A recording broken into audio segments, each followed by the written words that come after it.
Hello everyone, welcome back to my channel. তোমরা সকলে কেমন আছো? আমি তো বেশ ভালো আছি। আজকে আবারও অনেক দিন পর তোমাদের সাথে একটা ব্লগ নিয়ে আসলাম। আর আমার হাতে এটা কি তোমরা কি কেউ জানো? যাই হোক, যে ব্লগ নিয়ে কথা বলবো, দেখো কাল রাতে কিন্তু খুব ঝড় হয়েছে, যার জন্য দেখো এখানে কত আম পড়ে আছে। আর ছাদের দিকে তাকালে দেখো ছাদের অবস্থা কিন্তু পুরোই বেহাল, ঝড়ে পুরো ওলটপালট হয়ে গেছে। তো আমি এখানে চলে আসছি কিন্তু আম কুড়োতে। এত আম দেখলে কি আর কার না কুড়োতে মন চায়। তো ভাবলাম তোমাদের সাথেও একটু শেয়ার করি।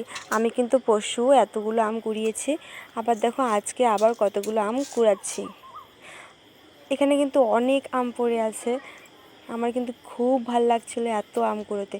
আর আমার কেন, সবারই ভালো লাগবে এরকম কিছু পড়ে থাকলে গাছের আম কুড়োতে বা কিছু।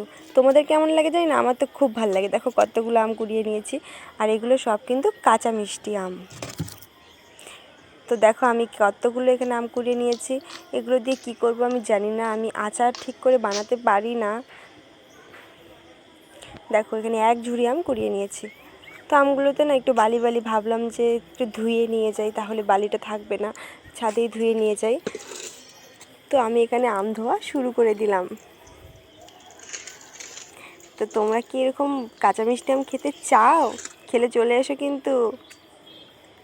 তো আমি এগুলো আপাতত রাখবো ফ্রিজে। আর এই হচ্ছে সেই আম গাছ। তো ব্লগে একটু কুইটাটা।